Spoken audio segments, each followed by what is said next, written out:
صلى الله عليه وسلم صلى الله عليه وسلم صلى الله عليه وسلم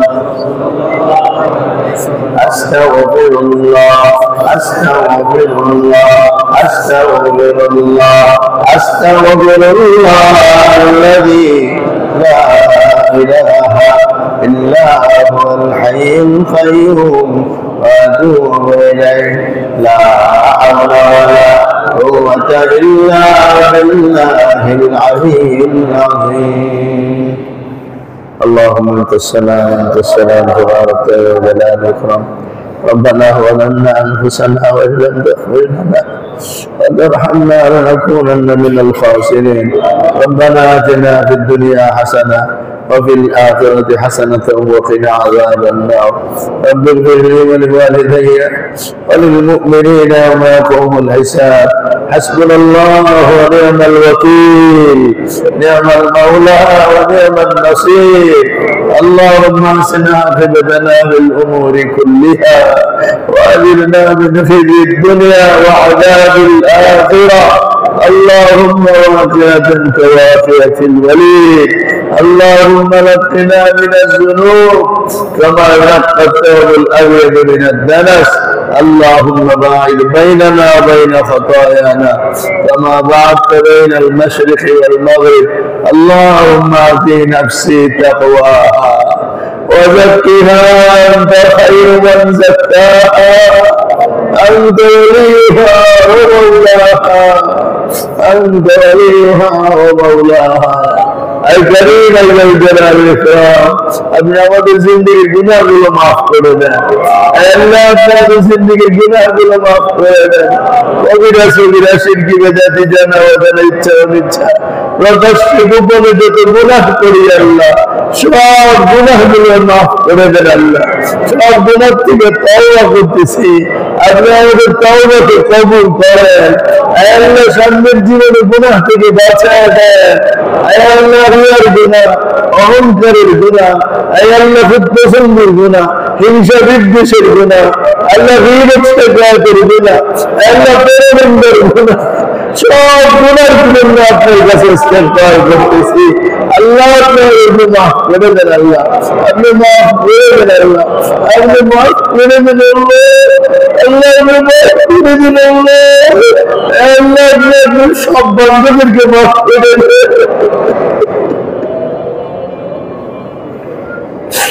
আপনি আপনার সব বান্ধবদেরকে মাফ করে দেন। সব বান্ধবদেরকে মাফ করে দেন। সব বান্ধবদেরকে মাফ করে দেন। আল্লাহ মুসলমানদেরকে মাফ করে দেন। আল্লাহ বেঈমানদেরকে হেদায়েত দান করেন।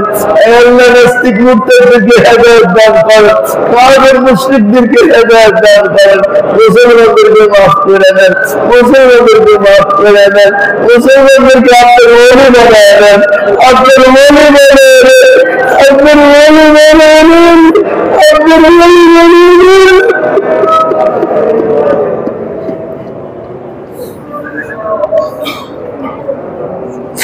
মুসলমানদের জীবনে আপনার কোরআনকে সংবিধান বানায় চলবার তৌফিক দেন। মুসলমানদেরকে আপনার কোরআনকে বুকে ধারণ করে চলবার তৌফিক দেন। কোরআনের রঙে আমাদেরকে রঙিন করে দেন। বিশ্ববাসীকে কোরআনের রঙে রঙিন তৌফিক দেন। সুবহানাল্লাহ ওয়া আহসানুল্লাহ।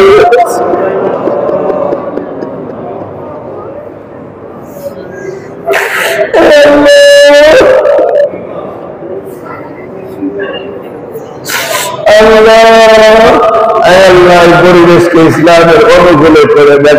পরিবেশকে ইসলামের অনুকূলে করে দেন। পরিবেশকে ইসলামের অনুকূলে করে দেন। আল্লাহ সব পরিবেশটা আপনার হাতের মুঠায়। আপনি যেদিকে আদেশ করবেন বাতাস সেদিকেই যাবে। আল্লাহ আপনার কুদরতের আল্লাহ আপনার কুদরতের ইশারায় সবকিছু হয়। আল্লাহ আপনি আমাদেরকে ইসলামের সুন্দর পরিবেশ দান করেন। আমলি সুন্দর পরিবেশ দান করেন। আল্লাহ দ্বীনের উপরে চলনেওয়ালা জিন্দেগি দান করেন। আল্লাহ ঘরে ঘরে দিনদার পয়দা করে দেন। ঘরে ঘরে দিনদারি পয়দা করে দেন। বদদিনীকে দূর করে দেন। বদদিনীকে দূর করে দেন। আল্লাহর জন্য আমাদেরকে মেহনতে লাগায় দেন। আল্লাহ মেহনতে লাগায় দেন।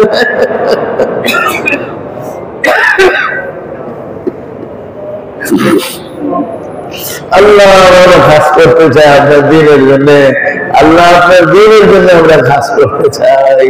আপনি আমাদেরকে কবুল করেন, আমাদের টাকা পয়সাকে কবুল করেন, আমাদের সময়কে কবুল করেন, আমাদের জান মালকে কবুল করেন।